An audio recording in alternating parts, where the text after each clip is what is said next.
अस्सलाम वालेकुम viewers, welcome to your education tutorial channel. आज की क्लास में मैं आपको मिर्ज़ा गालिब की खतूत निगारी पर तबसरा पढ़ाऊंगी। तो चलें स्टार्ट करते हैं। सबसे पहले हम तारुफ पढ़ेंगे।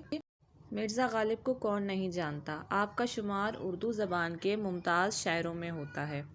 आप आगरा में पैदा हुए। मिर्ज़ा गालिब के वालिद का नाम अब्दुल्ला बैग खान था। वो सिपाही पेशे से थे। मिर्ज़ा गालिब 5 बरस के थे जब वालिद का साया सर से उठ गया। इसके बाद चचा ने और उनकी वफ़ात के बाद नाना ने संभाला। गालिब को बचपन से ही शायरी का शौक़ था, मगर इस शौक़ की तकमील आगरा आने के बाद हुई। आपने 11 बरस की उम्र से ही शायरी कहना शुरू कर दी थी। आप इंसानी नफ्सियात गहराई से समझते और इस तरह बयान करते कि सुनने वाला मुतासिर हुए बगैर नहीं रह सकता था। तो व्यूवर्स, हमने पहली हेडिंग में मिर्ज़ा गालिब का तारुफ पढ़ा कि मिर्ज़ा गालिब कौन थे और कहाँ पैदा हुए और उनकी कुछ डिटेल पढ़ी। अगली हेडिंग उनके हालात ज़िंदगी के बारे में है। गालिब के माली हालात हमेशा तंगदस्त रहे। आप हालात ज़िंदगी से घबराए ज़रूर, मगर इसके आगे हथियार नहीं डाले।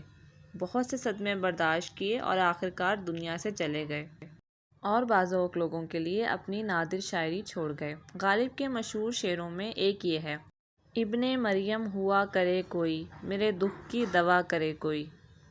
नेक्स्ट पेज पे फर्स्ट हेडिंग है खतूत निगारी।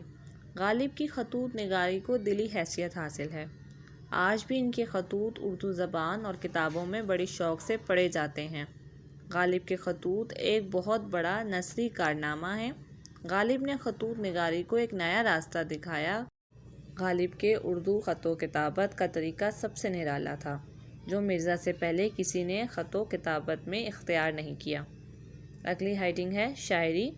गालिब की शायरी हमें नई नई दुनिया की सैर करवाती है। वो एक फ़लसफ़ी शायर थे। इनका कलाम मुश्किल है, मगर इनकी बातों में थोड़ी सच्चाई ज़रूर है। गज़ल गो के अलावा कसीदा गो की हैसियत से भी इनका मर्तबा बुलंद है। गालिब अपने दुख और मजहबी ख़यालात की बिना पर तनकीद का निशाना भी रहे।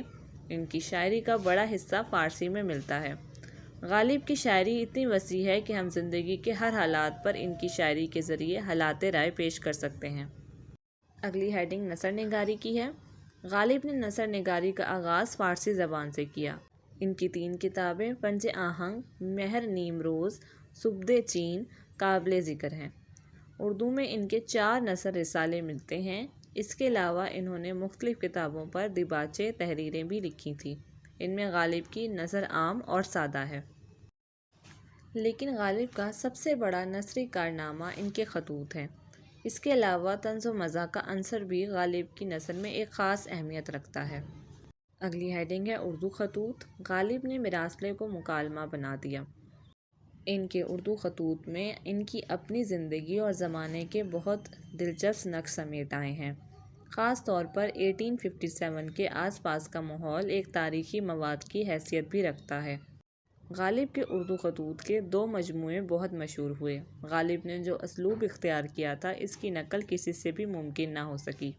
वाक़या निगारी, मंज़र निगारी, जज्बात निगारी की मामूली मिसालें इनके खतूत में भरी होती हैं। लास्ट हेडिंग है हुर्फ़े आखिर। गालिब की शादी 13 बरस की उम्र में उमराव बेगम से हुई। गालिब के 7 बच्चे पैदा हुए, मगर कोई भी ज़्यादा दिनों तक ज़िंदा ना रहे। मिर्ज़ा गालिब बहुत सादा दिल और सच्चे आदमी थे। हर एक के साथ कुशादा पेशानी से पेश आते, बहुत फराख दिल आदमी थे। फ़ारसी के तमाम कमालात को मिर्ज़ा ने उर्दू अदब में भर दिया था। मिर्ज़ा को अपनी फ़ारसी शायरी पर बहुत नाज था।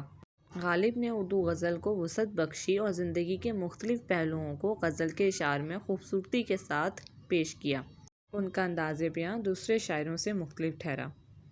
इस पूरे तबसरे के बाद लास्ट में हम एक शेर लिखेंगे। हैं और भी दुनिया में सुखनवर बहुत अच्छे, कहते हैं कि गालिब का है अंदाज़े बयां और।